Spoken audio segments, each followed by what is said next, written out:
আমার প্রিয় ভাই ও বোনেরা, আমাদের প্রত্যেকের জীবনেই এমন সময় এসেছে যখন মানুষের কথা আমাদের হৃদয়ে গভীরভাবে আঘাত করেছে, যখন তাদের আচরণ আমাদের মন ভেঙে দিয়েছে, যখন তাদের নেগেটিভ চিন্তা আমাদের শান্তি ধ্বংস করতে চেয়েছে। কিন্তু একটি কথা মনে রাখবেন, যে ব্যক্তি নিজের হৃদয় আল্লাহর হাতে তুলে দেয় তাকে মানুষ কখনোই নড়াতে পারে না।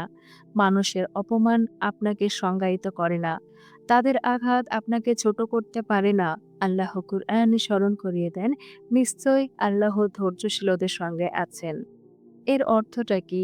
এর অর্থ হলো, যখন আপনি প্রতিক্রিয়া না দিয়ে নিজেকে সংযত রাখেন, যখন নিচে নামার বদলে উপরে উঠে যান আল্লাহর নজরে, আল্লাহ নিজেই আপনার পাশে থাকেন। আর আল্লাহ যদি আপনার সঙ্গে থাকেন, তাহলে কে আপনাকে ক্ষতি করতে পারে? প্রিয় ভাই ও বোনেরা, আসল রহস্য হলো অন্যের আগুনকে নিজের ভেতরে ঢুকতে না দেওয়া। তাদের সে ক্ষমতা আপনি দেবেন না। আপনার হৃদয়কে সবর দিয়ে নোংর করুন। আত্মাকে ঢাল দিন এই বিশ্বাস দিয়ে, আল্লাহ সব সামলে নেবেন। ঠিক তখনই আপনি হয়ে উঠবেন অটল, অপ্রভাবিত এবং ভাঙনের মাঝেও শান্ত। মানুষকে বুঝতে শিখতে হবে, জীবনের সবচেয়ে বড় হতাশার একটি কারণ হলো অপরিপূর্ণ মানুষের কাছ থেকে পরিপূর্ণতা আশা করা। আমরা ভাবি আমরা ভালো হলে সবাই ভালো হবে, কিন্তু বাস্তবতা হলো মানুষ গড়ে ওঠে নিজের কষ্ট, ভয় আর অনিরাময় ক্ষত নিয়ে। সব কটু কথা ঘৃণা থেকে আসে না, অনেক সময় সেটা আসে তাদের নিজের না সারা ক্ষত থেকে। এটা সত্য বুঝে গেলে আপনি সবকিছু ব্যক্তিগতভাবে নেওয়া বন্ধ করবেন, আর আপনার হৃদয় দ্রুত সেরে উঠবে। কেউ আপনাকে ভুল বুঝবেই, আপনি যত পরিষ্কারই কথা বলেন না কেন। কেউ আপনাকে অপছন্দ করবেই, আপনার কারণে নয়, তাদের নিজের অন্তরের কারণে।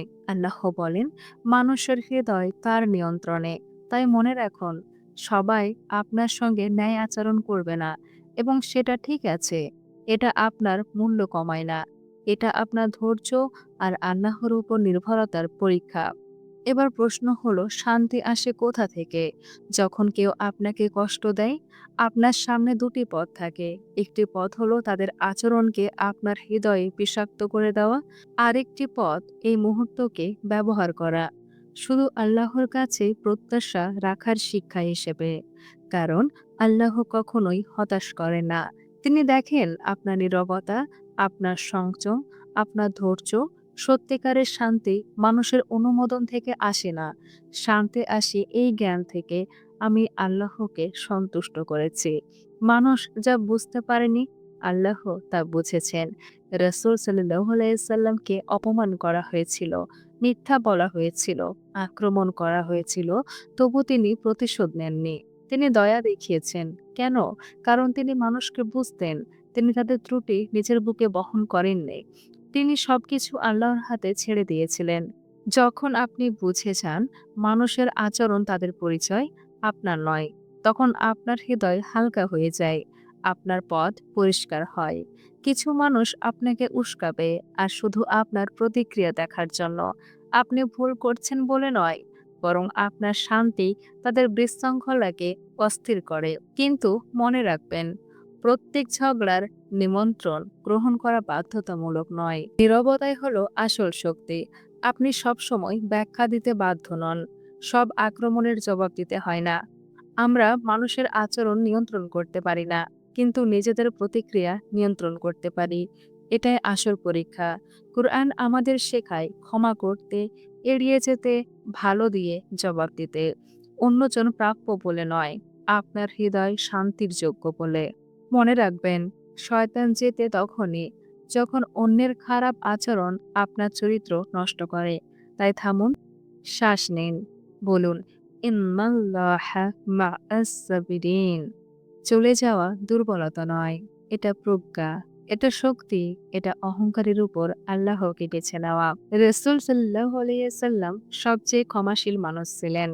মক্কা বিজয়ের দিন যে শহর তাকে বের করে দিয়েছিল, যে মানুষ তাকে হত্যা করতে চেয়েছিল, তিনি বলেছিলেন, আজ তোমাদের বিরুদ্ধে কোনো অভিযোগ নেই, তোমরা মুক্ত।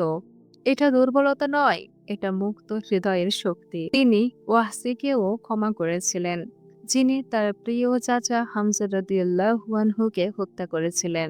কেন? কারণ তিনি জানতেন ক্ষমা আসে আল্লাহ থেকে, অহংকার থেকে নয়। ক্ষমা মানে ভুলে যাওয়া নয়। ক্ষমা মানে অন্ধ বিশ্বাসও নয়। ক্ষমা মানে ব্যথার ভার আল্লাহর হাতে তুলে দেওয়া। হৃদয় রক্ষা করুন জিকির দিয়ে। হৃদয় আপনার সবচেয়ে পবিত্র অঙ্গ। আর এখানেই ঈমান বাস করে। আর এই হৃদয়ের সবচেয়ে শক্ত ঢাল হলো আল্লাহর জিকির। জিকির শুধু উচ্চারণ নয়, এটা আত্মার দুর্গ। যখন আপনি বলেন সুবহানাল্লাহ, আলহামদুলিল্লাহ, আল্লাহু আকবার, আপনি নিজেই ভেতরে আলো ঢালছেন। জিকির হৃদয়কে নরম রাখে, জীবিত রাখে, সচেতন রাখে। রাসূল সাল্লাল্লাহু আলাইহি সাল্লাম বলেছেন যে আল্লাহকে স্মরণ করে আর যে করে না তাদের পার্থক্য জীবিত ও মৃত্যুর মতো। যখন ভয় আসে, জিকির সাহস দেয়। যখন কষ্ট আসে, জিকির সান্ত্বনা দেয়। যখন দুনিয়া টানে, জিকির ফিরিয়ে আনে। নীরবতা আসলে সবসময় দুর্বলতা নয়। অনেক সময় এটা সবচেয়ে বড় শক্তি। সব অভিযোগের জবাব দিতে হয় না। আর সব অপবাদ কন্ট্রোল করতে হয় না। আল্লাহ জানে, তিনি দেখেন, তিনি বিচারও করেন। আপনি যদি তার জন্য নীরব থাকেন, তিনি আপনার পক্ষে কথা বলবেন। তাওয়াক্কুল হলো হৃদয়ের মুক্তি। তাওয়াক্কুল মানে হাত গুটিয়ে বসে থাকা নয়। তাওয়াক্কুল মানে চেষ্টা করে আল্লাহর উপর ভরসা রাখা। রাসূল সাল্লাল্লাহু আলাইহি সাল্লাম গুহায় ছিলেন, শত্রু দরজায়। তবু বলেছিলেন, ভয় পেও না। আল্লাহ আমাদের সঙ্গে আছেন। এটাই তাওয়াক্কুল। সবকিছু আপনার মতো না হলেও সবকিছু আল্লাহর মতোই হচ্ছে। আর সেটাই যথেষ্ট।